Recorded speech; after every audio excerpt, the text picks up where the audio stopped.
Our next speaker is Dr. Kavitha Kalaivani, who is going to be talking about cataracts in children, how to standardize and optimize our results. On to you. Thank you, ma'am. So, is my screen visible, ma'am? Yeah. She check whether it's moving to the next slide. I think it's not, no, for you. Yeah.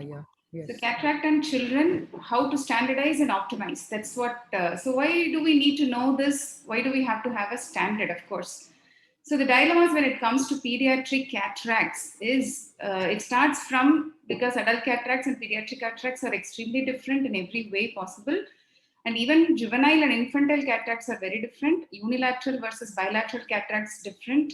Non-surgical, there is sometimes a role of non-surgical management in pediatric cataract.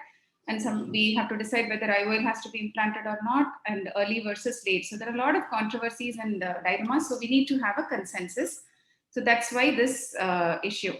So how is adult and pediatric cataracts different? They are different in the way they present etiology, in laterality, age of onset, whether to operate, when to operate, who operates, whether we implant an IOL primarily or later as a secondary procedure. Inflammation after the surgery is very different in pediatrics as compared to adults, and post-surgery follow-ups is very, very crucial when it comes to pediatric cataract management. So how is infantile cataracts different from juvenile or developmental cataract?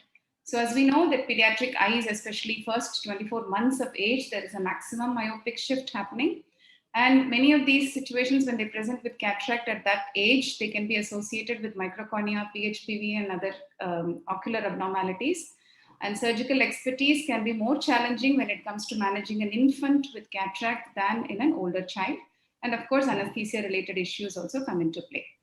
And when it comes to cataract in children, we need to decide whether we do an elaborate investigation or we just manage the cataract. So when it comes to investigation, we need to know the etiology. So in unilateral, bilateral, etiologies can be different. So bilateral, most commonly it's idiopathic, otherwise it's congenital or developmental. Again, idiopathic is the commonest. They will call me next to commonest. And if they present at birth, you have to look for torch and inborn errors of metabolism. Steroid-induced cataracts can be bilateral. Unilateral, commonly idiopathic, but again, trauma is common in unilateral cataracts. It can be part of an anterior or posterior segment anomalies, and steroid-induced cataracts can also be unilateral, and uveitic cataracts can present as unilateral cataracts. So in a nutshell, unilateral cataracts, you look closely for eye anomalies, whereas bilateral cataracts, you look for systemic issues.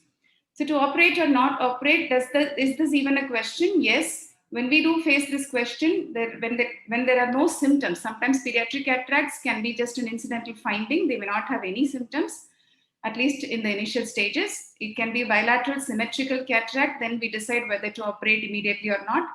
And if there are no secondary effects like nystagmus, strabismus, or anisometropia, we still can manage it conservatively for a while.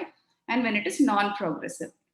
And when we decide to operate, how early do we have to intervene? So indications for early surgery, it's unilateral as 8 weeks. It's like an emergency. Or asymmetric cataracts behaves like unilateral cataracts. Bilateral dense cataracts, you can wait up to 4 months and operate. And secondary effects, if it's present, it warrants early surgery. And when we do surgery, do we mean IOL at the primary sitting or not? So that again depends on age of the child. Because younger the age, DVR surprises are very common, and we don't want a bad post-operative refraction rather than a good aphakia. Myopic shift has to be looked into, and laterality of the cataract. Like I said, sometimes unilateral cataracts, you want to implant an IOL at an earlier age so that it's easier to rehabilitate. And corneal diameter is, of course, very crucial, and axial length should be at least of a minimum size to implant a primary IOL. So physical parameters, like I said, more than 10 mm is a safe corneal diameter, normal intraocular pressure, no angle anomalies, and axial length of above 16 mm is ideal for primary IOL implantation. So at 1 year, less than 1 year, do we implant IOL or not? So IATA study has told us comparable results with contact lenses and IOL. So we have to consider the other parameters before we decide to implant IOL in less than 1-year-old children, and use standard tables like SRK, SRK2, Hofer Qs, SRKT, etc. Target refraction depends on the age of the child.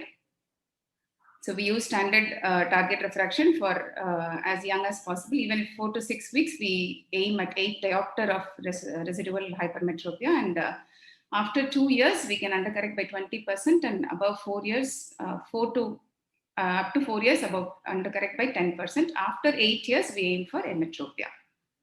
So IOL, the preferred IOL is in the bag, acrylic hydrophobic single piece IOL. If it is in the sulcus, you can use a 3-piece IOL. Ideal optical diameter of the IOL being 10.5 to 12 mm. Steps of surgery is very similar. So you do a good anterior capsulorhexis, which I feel is a very important step for pediatric cataract surgery, because even if posterior capsule is has a dehiscence or we lose the rhexis, the sulcus is intact. So anterior capsulorhexis is the most important step, I feel, in a pediatric cataract surgery. And for children younger than 8, we prefer to do a posterior capsulorhexis of at least 4 millimeters in diameter. And IOL in the bag is the preferred placement of IOL, and suturing of the wound ideally in very young children. So you can do a scleral or a corneal tunnel. And posterior capsule management is extremely crucial till 6 years of age, since the rate of PCO is almost 100%. At least 4 mm opening should be made, and you can do it with a manual rhexis forceps or a vitrectomy cutter. With anterior vitrectomy, it's a preferred choice because vitreous can also.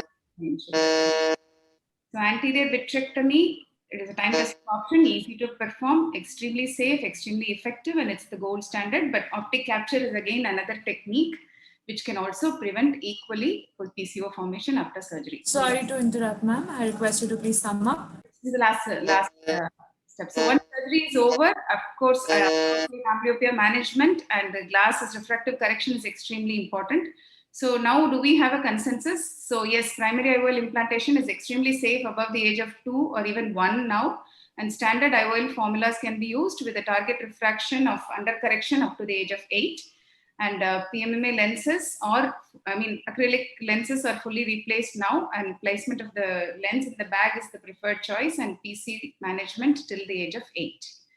So take home, early surgery doesn't really translate to early IOL. So that is what we need to know as pediatric ophthalmologists, and not jump into putting IOL at a very, very young age. So thank you for your patient hearing.